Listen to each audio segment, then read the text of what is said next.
the Madman! Welcome to a card reveal of epic proportions.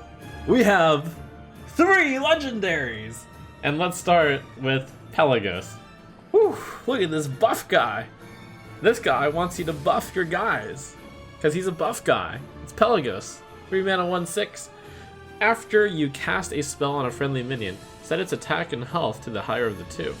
I mean, assuming you're going to cast a spell on Palegos, this is a 3 mana 6/6 already. If you cast the very fashionable Naga wig on Palegos, I think he would look really good in a Naga wig. That's a 4 mana 8/8. Looks like the priest style of choice this expansion is going to be casting spells on minions, which fits the theme of this expansion, the design idea, to bring back minion-based combat. So there's going to be minions for priest. You're going to buff the minions, and hey, with your buffed minions, you can cast Boon of the Ascended on them. 4 mana holy spell, give a minion +2 health, summon a Kyrian with his stats and taunt. This card does partially combo with Palegos. If you play Palegos on 3, and then you follow it up with Boon of the Ascended on your fully healthy Palegos on 4, Palegos becomes a 8/8, and you're going to summon a 1/8, because Palegos does buff the attack after the spell completes. That didn't sound as good as I thought. You want to put this on a better minion, of course. This card is Faceless Shambler, except there's 2 bonuses on it. Well, it's Faceless Shambler, but both sides get +2 health. That's pretty good. Secondly, you can actually play this on an opponent's minion. Sure, you give that minion +2 health, but you get that minion's attack and health, and you get that minion. So, well, you don't get that minion, you get the Kyrian, so you don't get to copy the text on it, but you get the stats. Looks like it's fitting into the Palegos deck. We're going to have to see more priest cards to see exactly where this theme is going. But it looks like the theme is play sticky priest minions onto the board and then cast buff spells on them, with Palegos leading the entire idea. Too early to say, but that's what the priest theme looks to be this expansion. And don't fight the Fed, as they say. Speaking of not fighting the Fed, this is a great time to drop a cool promotion that you should look into. Would you like $34? I want you to get this money. And thank you to the sponsor of this video, Weeble, for providing a great promotion.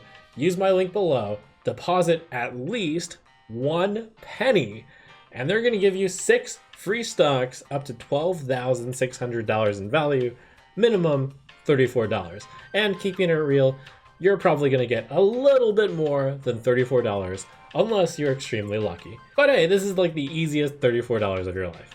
Now, I am a very big believer in investing. I've made a few videos about it, and I even have a Patreon where I talk about how I'm personally investing. And I would hope that everyone is investing early and often. It is great to look out for your financial success in the future. And to do that, you gotta get started now. They're bribing you with free money. Go do it. It's a really good UI. I personally use it in order to track my portfolio because you can configure it to show whatever you want. You get your $34 free dollars, you put it into a well-diversified low-cost index fund, such as VTI. You wait 1 or 2 decades, again, setting very realistic expectations here, keeping it real, and then poof, it's $100. And hey, let's say you're super rich out there, you don't even care about this $34. Well, when you sign up, you're also going to give me even more money. If you like my content, great way to give you and me a lot of money. So thank you again, Weeble, for the great promotion. Use the link below, sign up, get your free money. Value for all. Over on the rogue side, we've got Necrolord Draka. 4 mana 3/4 rogue legendary. Battlecry, equip a 1/3 dagger, +1 attack for each other card you played this turn. Blizzard looks like for rogue, they're pushing the play a bunch of cards on a single turn rogue, also known as Miracle Rogue. We have already seen another card that is the payoff for playing multiple cards a turn, which is Sinstone Graveyard, where you summon big ghosts, big spooky stealth ghosts, when you play multiple cards, and you've got a card that will give you potentially 3 cards in one card. If you Dwarf Shadows a 1-mana spell, then for 3 mana you've already played like 3 things, and that's only off of 1 card. We're gonna have to see what Miracle support is in, but this card is very efficient as long as you just play a few cards. But if you're playing this type of deck with Necrolord Draka and Sinstone Graveyard, you're going to be wanting to play like 4 cards probably at minimum before activating the Sinstone Graveyard or playing the Necrolord Draka, so you get your 5/5 Stealth Ghost or you get your 5/3 Dagger.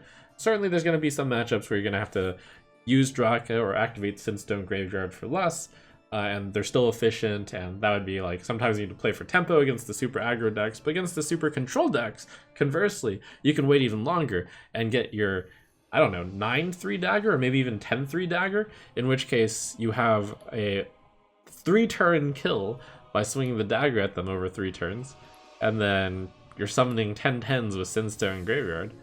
That sounds pretty good. And I think one of the cool things about that is it's actually an interactive way for Rogue to kill you. You know, instead of flinging a bunch of spells that you can't stop, it's going to be a dagger which you could theoretically stop with taunt or weapon destruction, and it's going to be with big ghosts. And then hot off the press, we've got the Shaman legendary. It's the Stonewright. 4-mana 5/4 Battle Cry for the rest of the game. Your totems have +2 attack. A little bit out of place given that everything else we've seen has involved evolving. And you know what you don't want to evolve? You don't want to evolve your 1-mana totems, which are 2/2s. That said, this is the type of card that I personally love as a control player, as a long game player. Like, this is the win condition, in theory, for a Shaman. You run a bunch of removal, you run a bunch of card draw, and then you just keep pressing the button, and then eventually your totems kill the opponent. At least, that's what I would say if Brukhon the hero weren't in the game, because Brukhon's button is superior than the Stonewright button, and why would you not run Brukhon in that type of deck? Then your totems have +2 attack is pointless. So yeah, that's the main problem I have with Stonewright right now.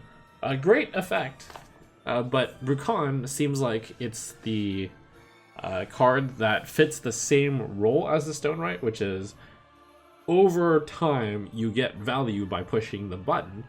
And would you rather push the button to get a 2/2 with the Stonewright, or would you rather push the button to get 2 2/3s with Brukhon or other effects?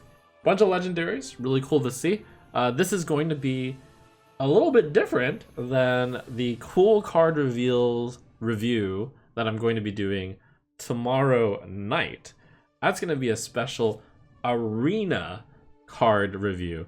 Now, just because these cards are given to the arena streamers doesn't mean they're not going to be good in standard, because cards such as Battleworn Vanguard, which got nerfed, and Mecha Shark, which got complained about so much that if, you know, Blizzard nerf cards based on complaints, that one would have gotten nerfed too. You know, some really good cards come from the arena stream, so looking forward to that.